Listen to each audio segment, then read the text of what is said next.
This video presentation has been classified by the ABC as M. It contains material that is not recommended for persons under 15 years.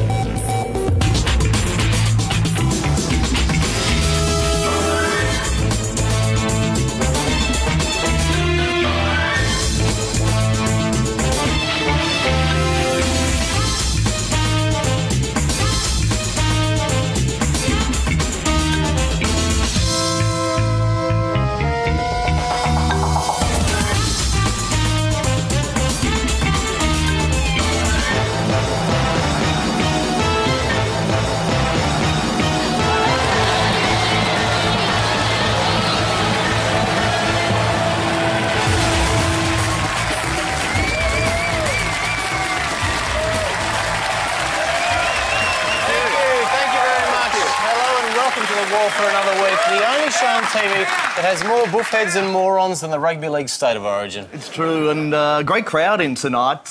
Great crowd. A lot of them wearing those swine flu masks. Yeah. You can't be too careful, I suppose, but I can't get into them, Craig. Yeah, the same. They're not very practical. They're not practical at all. Like I gave them a go the other day, but I kind of went out for a bit of a romantic dinner, and it looked, quite frankly, it was just hard work. I mean, very impractical, I found, and as for the goodnight kiss at the end of the night, well, very unsatisfactory. Like usual then, yes. They do have some good uses, though. Like, I noticed Kevin Rudd uses his on Lateline to ensure that no one ever hears him say the words $300 billion deficit.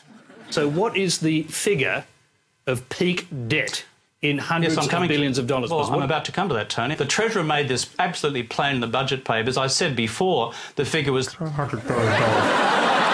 Point is, you're avoiding the question, I think, Kevin. He's so evasive, so shy, isn't he, when it comes to admitting that deficit figure. I reckon he should wear it proudly. Yeah, he should own it. I mean, we've even made up 2 new campaign T-shirts for him. Instead of Kevin 07, it's Kevin 300 billion.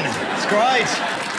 We'll be wearing it this winter and for many years to come. But it's interesting to see how Rudd's actually trying to use swine flu to distract everyone's attention away from the economy. So this week, the government predictably rushed out a swine flu advertisement. The flu and you.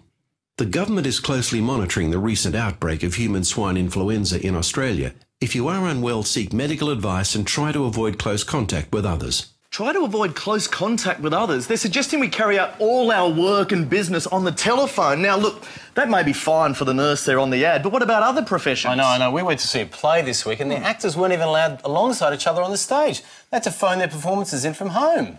Once more unto the breach, dear friends, once more, or close the wall up with our English dead. One of the other features of the government advertisement is thermal imaging. Have you seen this? They're carrying it out in airports now. Everyone gets scanned when they get off the plane. Yeah, the technology is quite amazing, this stuff, but thermal imaging doesn't only show if you're suffering from a disease caught from Mexican pigs, it can also pick up if you're suffering from a bashing by the New South Wales pigs. Oh, yeah. Much more deadly, too, yes, I believe. But look, amid all the fear and the illness, there was at least one bright note in this whole Mexican swine flu saga. We finally found out which Mexican swine started it. And to think... To think he thinks they're racist. No. Where did you get that from? Mexican. All right, but look, time now for a brand new segment which we're keen to try out this season. We like to call it Let's Ask Julian to join us on the couch. Oh, yes, it's Julian Morrow, ladies and gentlemen. Oh, look at that. Doing a Julian chat. Great to be here. Don't encourage him. Wow, it's just a man on a couch. They it's love not that you, big a Dan. deal. So what have you got for us, Jules? Well, I wanted to start off big, Craig. So this week, it's straight from the White House itself. President Obama has announced that he wants to send a bunch of Guantanamo Bay prisoners to Australia. Oh, yeah. Send all your prisoners here. What are we, some dumping ground? You're not Britain, Obama. Yeah. Look, the problem is that America's actually running out of places to keep the war on terror prisoners where they're holding without trial. So, it's not just Guantanamo Bay. The CIA, the American intelligence agency, they've actually been operating secret prisons in a number of foreign countries. Yeah, they have. This is where they move terror suspects secretly so they can torture them and do dodgy stuff like waterboarding. And they didn't want anyone to find out about this. It's a very, very hush-hush. Yeah, look, Obama actually wants wants to close these secret prisons down. To be honest, I just think that's because they're not secret anymore. Yeah, now one of the most notorious CIA secret prisons is hidden in a military base way up in the north of Poland. Now, the government there flatly denies that the prison exists, but the Poles haven't exactly nailed the secret aspect of the secret prisons. They clearly need a hand in covering it up again, Julie. They do indeed. So I went to Poland to help them keep a little lid on their dirty little secret.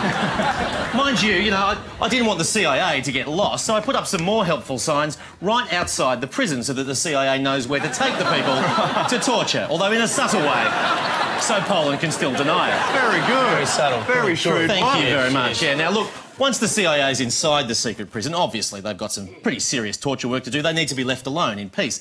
They don't want people interrupting their important waterboarding, so I gave Poland one last bit of help with their unconvincing cover-up.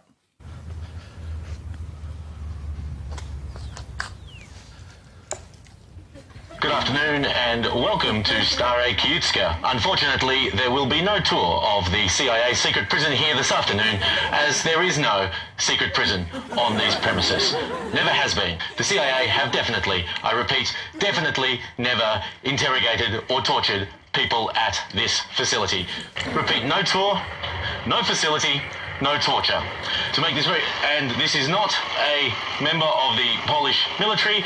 This is not happening. I am not here, and I'm not speaking to this person. Hello. What is this? Polish.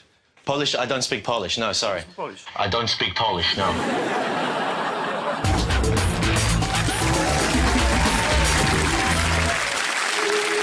Leonardo da Vinci, Vincent van Gogh, Pablo Picasso.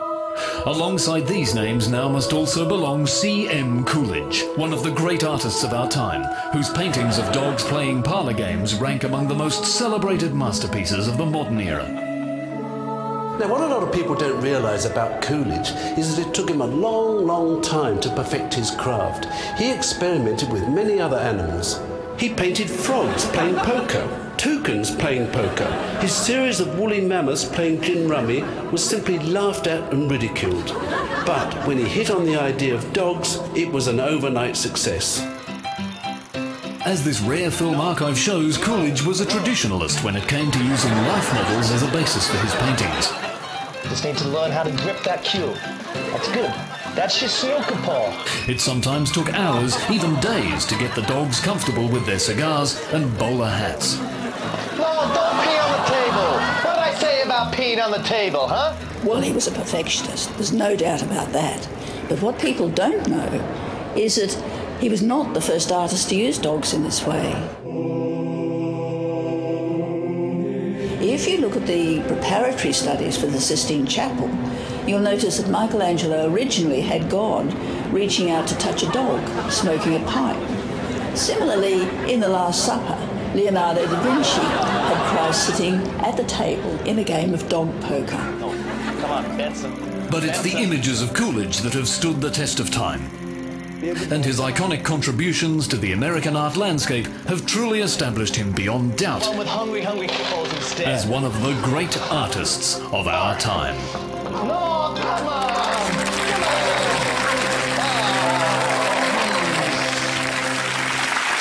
To health and diet news now, and look, I'm a guy who tries to watch what he eats, so naturally I was drawn to this recent weight loss announcement from the San Diego Zoo. Oh yeah, this is the one about the zoo's elephants who are so overweight they put them on this new healthy diet, and apparently they end up losing hundreds of kilos each. Yeah, and one of the elephants even bumped Magda Zabansky off the cover of Woman's Day this week. Quite an achievement. Yeah, now, apparently the secret behind this new elephant diet is to eat lots and lots of hay. And that's all the elephants were allowed to eat, 3 square meals of hay a day. Look, it sounds pretty simple to me, and if it works for elephants, why wouldn't it work for people too? So I hit the fat-fried streets of America to see if I could convert them to the all-new Dumbo diet. The elephants in San Diego Zoo have lost over 2,000 pounds in the last 8 years each by eating hay. And so we are helping people lose weight by feeding them such treats as hay sandwiches.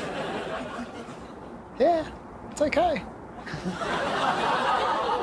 So, how would you describe the taste? It's good. A little bit like grass.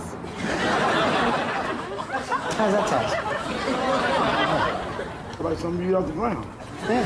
I mean, nutritious though. This is hay bolognese. Try that. Oh.